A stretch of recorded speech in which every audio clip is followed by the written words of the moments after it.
সুবহানাল্লাহর কত ফজিলত জানেননি?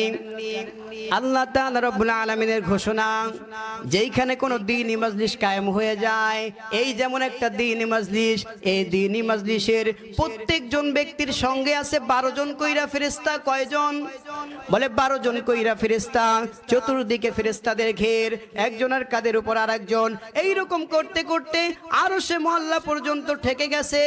বলে প্রত্যেকের সঙ্গে আছে 12 জন কইরা ফেরেশতা এবং প্রত্যেক ব্যক্তি রয়েছে। বলে সবাই একবার করে যদি সুবহানাল্লাহ বলে, এবং জমিন থেকে আসমান পর্যন্ত ফেরেশতাদের ঘের, বলে সবাই মিলিয়া যদি কোনো ব্যক্তি দ্বীনি মজলিসের মধ্যে বৈশা একবার বলে সুবহানাল্লাহ, আল্লাহ তাআলা রব্বুল আলামিন এই সমপরিমাণ সব তার আমল নামায় দিয়া দেয়। সুবহানাল্লাহ। শুধু তাই নয় মেরে মুহতারাম ভাইও, আল্লাহ তাআলা রব্বুল আলামিনের ঘোষণা যে কাল কিয়ামত